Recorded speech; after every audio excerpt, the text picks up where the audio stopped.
Kareem Abdul-Jabbar's all-time scoring record has stood for nearly 40 years, but in our current year, it is less than 500 points away from being passed by LeBron James. As at age 38, he's still playing fantastic and is undoubtedly a top 10 player. Now, with this being the case, you have some NBA legends like Dirk Nowtzki dropping some hot takes about LeBron James and his place in NBA history. You know, I always say Michael Jordan is the GOAT. If he really surpasses Kareem in the scoring record, I mean, I'm sort of running out of arguments for Michael. I mean, what this guy has done has been nothing short of incredible. The longevity. When it comes to overall longevity and total stats, those feats 100% should be celebrated and held up as amazing accomplishments. But when it comes to actually debating players and who is the better overall guy, I don't think total stats and longevity paint an accurate picture of how great a player was.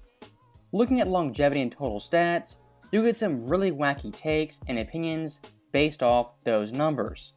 For example, Moses Malone has more points, rebounds, steals, and blocks than Kevin Durant. John Havlicek has more points, assists, and boards than Dwayne Wade. Elvin Hayes has more points and rebounds than Tim Duncan and Hakeem Olajuwon. And Paul Pierce has more points, rebounds, and blocks than Isaiah Thomas. And looking solely at scoring, Carmelo Anthony is second all-time in points for a small forward, and Karl Malone ranks first all-time for points for a power forward. My point being, looking at total stats and comparing players, while it is fun, that overall metric is definitely flawed.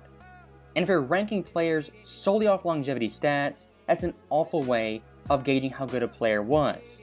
And my main problem with this argument, as well as total stats, when it comes to debating players, not only is it misleading, but it's also cherry-picked for certain debates, especially LeBron versus Jordan.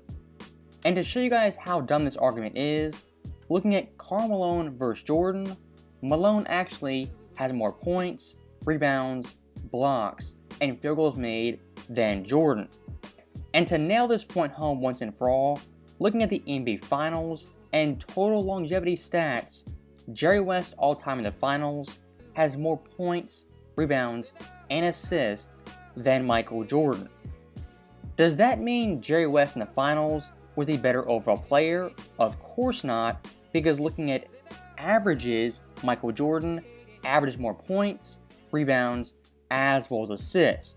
My overall point being, longevity is an aspect of greatness in a career, but is not an accurate way to rank players all time. And once again, looking at Dirk's comments, one thing I push back on tremendously and think is pretty stupid is saying LeBron passing Kareem somehow makes him run out arguments for Jordan being the better and greater overall player. Why I find this pretty foolish is because back in 2018 LeBron James passed Jordan in all-time scoring. And if he truly cared about longevity when it comes to Jordan versus LeBron, in that moment LeBron James should have gained massive leverage on Jordan. As since that moment, he's passed in rebounds, assists, and blocks. And for several years already, he's had better longevity compared to MJ. Once again proving, this overall stat argument of longevity is kind of silly at the core of it. And one thing I do want to point out that can't be ignored, LeBron James is going to pass Kareem while being a Laker. And more importantly, he's going to pass him while being a Laker in the 13th seed in the Western Conference with 0 championship hopes. That fact right there cannot be ignored, as LeBron James in LA, outside of one bubble championship where the NBA was paused for 6 months, he's been very underwhelming. As back in 2019, his Lakers team went 37-45, missed the playoffs after he activated playoff mode. In 2021, he said a storm was coming and got bounced in the first round 4-2 versus the Suns. And last year in 2022, after saying keep that same energy, his Lakers squad went 33-49 and missed the playoffs. And now this year in 2023, after claiming he would never miss the playoffs again, the Lakers are 13th in the West. From a legacy standpoint, looking at LeBron in LA, I would argue it's done more damage to his overall resume than actual good. And in terms of catching Jordan or even passing him, unlike Dirk Nowtzki, I am not running out of arguments. As for me, LeBron passing Kareem does not change these following facts. Number 1, Jordan's career won more championships with less help and not once switched teams while in his prime. Compare LeBron James, who went from Cleveland to Miami, back to Cleveland, then LA, and possibly one more team. He had Dwayne Wade, Chris Bosh, went to Kyrie, Kevin Love, then Anthony Davis, and even Russell Westbrook. He's had all-star help everywhere he's gone, and for close to a decade has played le GM. Secondly, prime Michael Jordan was simply better and accomplished more. As from 91 to 98, he won 6 championships, 10 total MVPs, three-peated twice, and not once lost 3 games in a row.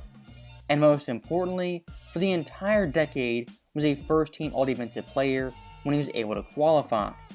Now looking at number 3, Jordan in less time simply accomplished more. As LeBron in year 20 still trails Jordan in championships, Finals MVPs, scoring titles, All-Defensive teams, and has yet to three-peat. Yeah, it's cool LeBron James, he's played longer, he's in year 20, age 38, but with that being said, in 5 more years' time, he still accomplished less than Jordan in 15 seasons.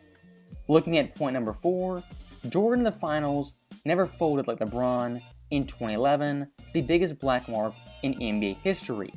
As in that series, he was absolutely embarrassing, averaging 17 points, and in Game 4, dropping 8, something MJ could never dream of. As Jordan in the finals averaged 41 versus the Suns, 35 versus the Blazers, had 11 assists per game versus the Lakers, and hit the game-winning shot versus Utah in the 98 finals.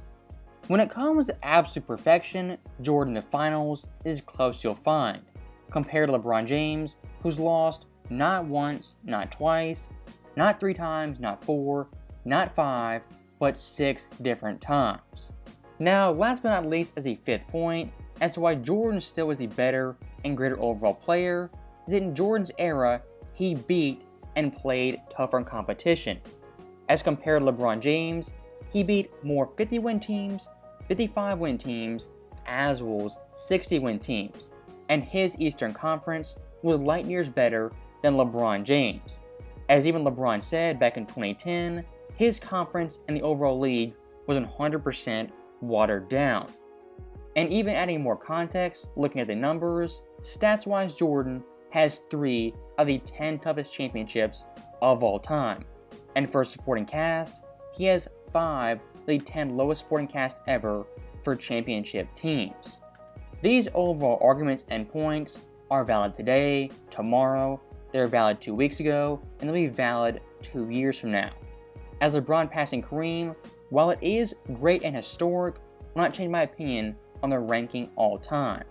And the last thing I do want to say, when it comes to overall longevity numbers, yes, they are gaudy, they're impressive, but for ranking players, once again, it's not how you do it.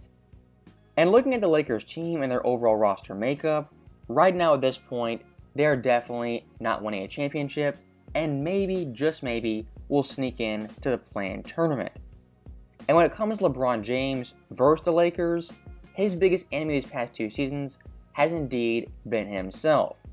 From the awful tweets that aged poorly, to the roster management playing the GM.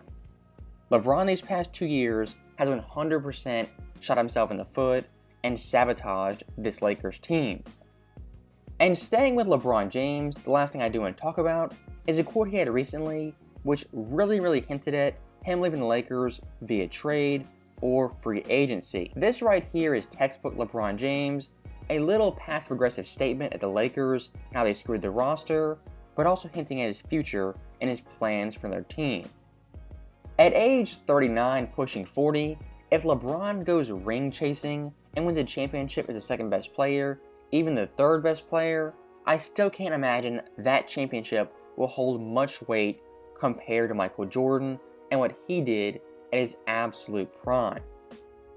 Now, with that final point being said, that is the end of the video. As always, thank you guys for watching, hope you enjoyed it. I'll see you guys next time.